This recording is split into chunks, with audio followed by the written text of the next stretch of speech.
दुनिया अक्सर कहती है कि सुख और दुख एक ही सिक्के के दो पहलू हैं। मतलब अगर फूल है तो कांटे भी होंगे ही।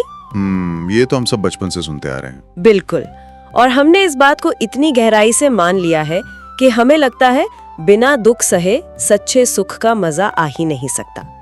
पर क्या हो अगर ये दुनिया का सबसे बड़ा झूठ हो? वाकई ये एक बहुत बड़ा क्लेम है ना? तो इस गहन चर्चा में आपका स्वागत है। आज हम जिन सोर्सेस को डिकोड कर रहे हैं, जो मुख्य रूप से ब्रह्म कुमारीज के स्वचिंतन से स्व परिवर्तन के विचारों पर आधारित हैं, वो एक बहुत ही प्रोवोकेटिव थ्योरी सामने रखते हैं। और वो थ्योरी ये है कि सच्चा सुख और दुख कभी एक साथ एग्जिस्ट कर ही नहीं सकते। एग्जैक्टली। तो आज का हमारा मिशन यही है, ये समझना कि आखिर हम बाहरी दुनिया में सुख क्यों ढूंढते हैं, वो हमें निराश क्यों करता है, और कैसे अपनी स्मृति या अवेयरनेस को बदलकर हम वापस अपने ओरिजिनल सुख स्वरूप में लौट सकते हैं। देखिए, यहाँ जो बात सबसे अधिक आकर्षित करती है वो यही है कि इन टेक्स्ट ने सुख दुख के सह अस्तित्व के इस मिथक को पूरी तरह से तोड़ दिया है। हम मान लेते हैं कि जीवन एक संघर्ष है जहाँ थोड़ा सुख मिलेगा और थोड़ा दुख, लेकिन ये स्रोत सामग्री स्पष्ट करती है कि दुख असल में कोई एंटिटी है ही नहीं। मतलब वो बस सुख की गैर मौजूदगी है। हाँ बिल्कुल। जब चेतना अपने उच्चतम स्तर पर होती है ना, तब दुख का कोई नामो निशान नहीं होता। ये जो हमने मान लिया है कि दोनों साथ चलते हैं, ये दरअसल हमारी अपनी गिरी हुई चेतना का एक बाय प्रोडक्ट है। ठीक है, चलिए इसे विस्तार से समझते हैं। तो इस पूरी साइकोलॉजी को कि आखिर ये दुख का लूप शुरू कहाँ से होता है, इसे समझने से पहले हमें उस ओरिजिनल स्टेट को देखना होगा। जिसे सोर्सेज में स्वर्णिम युग या सतयुग कहा गया है। हाँ, हम सभी शायद इस बेसिक कंसेप्ट को जानते हैं कि आत्मा के 7 मूल गुण होते हैं, जैसे प्रेम, सुख, शांति, आनंद, पवित्रता, ज्ञान और शक्ति। बिल्कुल। पर जो चीज मुझे यहाँ सबसे ज्यादा दिलचस्प लगी वो सिर्फ ये नहीं है कि उस समय सब कुछ परफेक्ट था, बल्कि आत्मा और शरीर के बीच का जो तालमेल था वो कैसे काम करता हाँ, उस अवस्था को इन टेक्स्ट्स में सतो प्रधान कहा गया है। अब सतो प्रधान का मतलब सिर्फ शुद्ध होना नहीं है। तो अब और क्या है? इसका मतलब है कि कर्ता और साधन यानी आत्मा और शरीर, उनके बीच का जो बैलेंस था वो एकदम सटीक था। उस समय आत्मा पूरी तरह से आत्मिक स्मृति में थी। मतलब उसे पता था कि मैं एक निराकार ज्योति बिंदु हूँ, और ये जो शरीर है ये महज एक टूल है, एक इंस्ट्रूमेंट है, एक साधन मात्र है। हाँ एग्जैक्टली। शरीर सिर्फ कर्म करने और इस फिजिकल डायमेंशन में खेल खेलने का एक जरिया था। और इसके लिए सोर्सेज में एक बहुत ही सुंदर उदाहरण भी दिया गया है। हाँ, वो बच्चे वाला। बिल्कुल। जैसे एक बच्चा सुबह सुबह ताजा उठकर खुशी खुशी प्लेग्राउंड में खेलने जाता है, तो उसका पूरा फोकस सिर्फ गेम एंजॉय करने पर होता है। उससे कोई चिंता नहीं होती, कोई बैगेज नहीं होता, वो पूरी तरह आनंद में रहता है। इन लेखों के अनुसार वैसी ही स्थिति सतयुग में आत्माओं की थी। अगर हम इसे व्यापक परिप्रेक्ष्य से जोड़ें, तो जब ऑपरेटर को ये पता होता है कि वो खुद मशीन नहीं है, तो वो उस मशीन का पूरी एफिशिएंसी के साथ इस्तेमाल करता है, वो भी बिना किसी अटैचमेंट के। पर यहाँ मेरे दिमाग में एक बड़ा लॉजिकल सवाल आ रहा है। हाँ बताइए। मतलब अगर सब कुछ इतना ही परफेक्ट था और आत्माएं अपने असली स्वरूप को जानती थीं, तो फिर गड़बड़ कहाँ हुई? ये एक बहुत ही स्वाभाविक सवाल है। क्योंकि अगर मैं एक परफेक्ट प्लेयर हूँ, तो मैं अचानक से गेम के रूल्स कैसे भूल सकती हूँ? क्या ये डिजाइन में कोई खराबी थी या कोई टेक्निकल ग्लिच था? देखिए, ये कोई तकनीकी खराबी नहीं थी। स्रोत सामग्री इसे समय का एक शाश्वत नियम बताती है। मतलब एंट्रोपी की तरह। एग्जैक्टली। जैसे फिजिक्स में एंट्रोपी का नियम है कि हर सिस्टम समय के साथ एक ऑर्डर से डिसऑर्डर की तरफ बढ़ता है। अच्छा, तो ये नेचुरल है? बिल्कुल। टेक्स्ट्स बताते हैं कि कैसे प्रकृति और आत्माएं सतो प्रधान से रजो प्रधान में आईं और फिर कलयुग तक आते आते तमो प्रधान हो गईं। तो मतलब जैसे जैसे समय बीता एनर्जी कम होती गई? हाँ, और इसके लिए एक बहुत सटीक उदाहरण दिया गया है। जैसे आज आप कोई नया सामान खरीदते हैं तो 2 महीने बाद वो पुराना कहलाने लगता है। या सुबह खिला हुआ फूल शाम तक मुरझा जाता है। सही कहा। तो लगातार कर्म करते करते आत्मा रूपी जो प्योर एनर्जी थी, उसकी स्थिति में भी परिवर्तन आया। तो इसी बदलाव की वजह से हमने बाहरी दुनिया में सुख तलाशना शुरू किया। बिल्कुल। जब वो प्योर अवेयरनेस कमजोर पड़ी, तो खिलाड़ी इस खेल में इतना मग्न हो गया कि वो ये भूल ही गया कि वो केवल खेल खेलने आया था। ओह, मतलब उसने खुद को अवतार ही समझ लिया। हाँ, इसे ही इन टेक्स्ट में देह भान या बॉडी कॉन्शियसनेस कहा गया है। आत्मा ने खुद को ऑपरेटर मानने के बजाय उस शरीर को ही अपनी पहचान मान लिया। और यहीं से सारे विकारों का जन्म होता है ना? काम, क्रोध, लोभ, मोह, अहंकार। एग्जैक्टली क्योंकि जब आप खुद को एक लिमिटेड, खत्म हो जाने वाला शरीर मान लेते हैं तो असुरक्षा पैदा होती है और उसी असुरक्षा से ये सारे विकार जन्म लेते हैं। यहाँ एक बहुत ही दिलचस्प बात सामने आती है और ये आज के समय का एक बहुत बड़ा विरोधाभास है। हाँ, किस बारे में? अगर हम आज के मॉडर्न वर्ल्ड को देखें तो हमारे पास 100 या 500 साल पहले की तुलना में सुख सुविधाओं के अनगिनत साधन है। हाँ, टेक्नोलॉजी ने सब कुछ आसान कर दिया है। बिल्कुल, एसी है, गाड़ियां हैं, मेडिकल साइंस है, लेकिन इंसान का जीवन पहले से कहीं अधिक दुखी और तनावपूर्ण है। ये एक बहुत बड़ा पॉइंट है। सोर्सेज इसका कारण बताते हैं कि जब वो असली आंतरिक सुख हो गया तो मनुष्य ने उसे बाहरी चीजों में, व्यक्ति, वस्तु और वैभव में खोजना शुरू कर दिया। मतलब गलत जगह इन्वेस्ट करना शुरू कर दिया। हाँ, और स्रोत इसके बहुत ही कड़े शब्दों में मृगतृष्णा और कागविष्टा के समान बताते हैं। कागविष्टा मतलब कौवे की बीट। एग्जैक्टली मतलब ये बाहरी सुख ऐसा है जो देखने में शायद आकर्षित करे, लेकिन ये कभी सच्ची तृप्ति दे ही नहीं सकता। ये मृगतृष्णा है, जैसे रेगिस्तान में हिरण को दूर से पानी चमकता हुआ दिखता है और वो उसके पीछे भागता रहता है। हाँ। पर वहां सिर्फ रेत होती है। हम भी यही कर रहे हैं, बस प्रमोशन, नई गाड़ी या बैंक बैलेंस के पीछे भाग रहे हैं। ये तो बहुत ही आई ओपनिंग है। चलिए इसे असल जिंदगी के कुछ उदाहरणों से समझते हैं जो स्रोत में दिए गए हैं, विशेष रूप से लोभ और मोह को लेकर। बिल्कुल, लोभ के मामले में धन में सुख ढूंढने की जो विडंबना है वो बहुत गहरी है। हाँ, सोर्सेज में एक बहुत ही क्रिस्प कॉन्ट्रास्ट दिया गया है। दुनिया के जो बड़े बड़े अरबपति हैं, फेमस बिलियनर्स, वो अपने एसी कमरों में सोकर भी पसीने छोड़ते हैं, उन्हें नींद नहीं आती और कभी-कभी तो वो आत्महत्या तक कर लेते हैं। और इसके ठीक विपरीत उसी लेख में एक मजदूर का उदाहरण है जो कड़ी धूप में मिट्टी का काम करता है। हाँ, और वो मजदूर सूखी रोटी खाकर किसी पेड़ के नीचे लेटता है तो उसे 45 मिनट की ऐसी गहरी और ताजगी भरी नींद आती है जो अरबपति पैसों से भी नहीं खरीद सकता। ये कॉन्ट्रास्ट ये साबित करता है कि साधन और सुख का आपस में कोई सीधा कनेक्शन नहीं है। बिल्कुल नहीं है।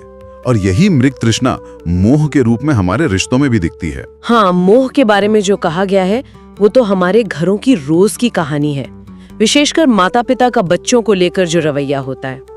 वो पजेसिवनेस। एग्जैक्टली। हम बच्चों पर एक अजीब सा मालिकपन जताने लगते हैं। हम ये भूल जाते हैं कि बच्चे भी एक अलग और यूनिक पहचान है। सोर्सेज बहुत स्पष्ट रूप से कहते हैं कि ये मोह असल में दुख का कारण है। हम सामने वाले से अपेक्षाएं जोड़ लेते हैं और जब वो पूरी नहीं होती तो दुख होता है। हाँ, इसीलिए टेक्स्ट में निर्मोही होकर मार्गदर्शन करने की बात कही गई है। पर निर्मोही का मतलब पत्थर दिल होना तो नहीं है ना? बिल्कुल नहीं। निर्मोही होने का मतलब है ओनरशिप छोड़ना, एक ट्रस्टी की तरह, एक गाइड की तरह उनका ध्यान रखना, बिना इस अपेक्षा के कि वो आपके हिसाब से ही चलेंगे। मैं तो अपनी तरफ से इसे ऐसे देखती हूँ जैसे कोई खारे पानी से प्यास बुझाने की कोशिश कर रहा हो। हाँ, समुंदर के पानी से। हाँ, मतलब आप जितना खारा पानी पीते हैं प्यास उतनी ही बढ़ती है। वो आपको तृप्त नहीं करता बल्कि और डिहाइड्रेट कर देता है। ये बहुत ही सटीक एनालॉजी है। बाहरी सुख बिल्कुल उस खारे पानी की तरह ही है। लेकिन यहाँ सोर्सेज से एक बहुत ही प्रासंगिक बात सामने आती है। क्या? हम सब ये जानते हैं लॉजिकली कि गुस्सा करना गलत है, मोह दुख देता है, लालच का कोई अंत नहीं है। फिर भी हम इसे रोक क्यों नहीं पाते? स्रोत में महाभारत के दुर्योधन का उदाहरण दिया गया है। वो प्रसंग जहाँ दुर्योधन कहता है कि वो सही गलत जानता है। हाँ, वो कहता है कि मुझे पता है धर्म क्या है पर मैं वो कर नहीं पाता, मुझे पता है अधर्म क्या है पर मैं उसे रोक नहीं पाता। ये जो लाचारी है ये आती कहाँ से है? देखिए, इससे एक बहुत ही महत्वपूर्ण सवाल खड़ा होता है और स्रोत में इसे समझाने के लिए एक बहुत ही सुंदर मराठी मुहावरे का उपयोग किया गया है। करते अपन वड़त नहीं। एग्जैक्टली, करते अपन वड़त नहीं मतलब समझ तो आता है पर हम उसे अपने व्यवहार में नहीं ला पाते। तो इसका कारण क्या बताया गया है? इसका कारण वो गहरी मनोवैज्ञानिक प्रक्रिया है जिसे हम लूप या दुष्चक्र कह सकते हैं। वो कैसे काम करती है? ये शुरू होता है हमारे विचारों से। हम जो सोचते हैं उसी के आधार पर निर्णय लेते हैं, फिर वो हमारा कर्म बन जाता है और जब वो कर्म बार बार रिपीट होता है तो वो आदत बन जाता है। आदत और आध्यात्म की भाषा में कहें तो संस्कार। ये संस्कार हमारी आत्मा पर एक गहरी छाप छोड़ देते हैं। ओह, मतलब जैसे आज के समय में सोशल मीडिया का एल्गोरिदम काम करता है। हाँ, आप इसे इंटरनल एल्गोरिदम कह सकती हैं। अगर मैंने एक बार गुस्से से रिजेक्ट किया तो अगली बार गुस्सा और आसानी से आएगा। बिल्कुल।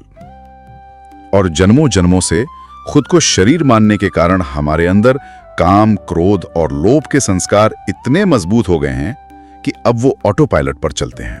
तो हम अपने ही बनाए हुए जाल में फंस गए हैं। हाँ, और इसीलिए सिर्फ ये सोचना कि मैं कल से गुस्सा नहीं करूंगा, ये काफी नहीं होता, क्योंकि वो डीप सीटेड संस्कार आपके नए विचार पर हावी हो जाते हैं। तो अगर हम अपने ही बनाए संस्कारों के इस दुष्चक्र में फंसे हैं, तो इस लूप को तोड़ने का उपाय क्या है? एग्जिट रूट क्या है? इस लूप को तोड़ने का उपाय सोर्सेज में राजयोग बताया गया है। राजयोग? पर मैं यहाँ क्लियर करना चाहूंगी कि ये कोई फिजिकल योगा या आसनों की बात नहीं हो रही है ना? बिल्कुल नहीं। ये पूरी तरह से चेतना का, मन का योग है। सबसे पहला कदम है वापस अपनी असली स्मृति में लौटना। वो अवेयरनेस कि मैं देह नहीं बल्कि एक सुख स्वरूप आत्मा हूँ। एग्जैक्टली। शरीर पर साधक का यानी आत्मा का नियंत्रण होना चाहिए, ना कि साधनों का यानी शरीर का साधक पर। हाँ, ऑपरेटर को कंट्रोल वापस लेना होगा। हाँ, पर क्योंकि ऑपरेटर की अपनी बैटरी, अपनी विल पावर अभी बहुत कमजोर है, तो उसे एक एक्सटर्नल पावर सोर्स की जरूरत पड़ती है। और वो पावर सोर्स परमपिता परमात्मा है। बिल्कुल। जो सुख, ज्ञान और प्रेम के सागर है। स्रोत बताते हैं कि राजयोग के माध्यम से जब आत्मा उस परमात्मा के साथ योग लगाती है, अपना मेंटल कनेक्शन जोड़ती है, तो उसे वो शक्ति मिलती है जो पुराने संस्कारों को मिटा सके। जैसे किसी खाली बैटरी को एक बहुत ही पावरफुल चार्जर से जोड़ देना। हाँ, बहुत सटीक। और इसी संदर्भ में टेक्स्ट में एक बहुत ही पावरफुल सूत्र वाक्य दिया गया है। वो मजबूर नहीं मजबूत बनो वाला। हाँ, मजबूर नहीं मजबूत बनो। मजबूरी तब है जब आपके संस्कार, आपकी आदतें आपको चला रही हों, और मजबूती तब है जब आप अपने संकल्पों से अपने संस्कारों को बदल सकें।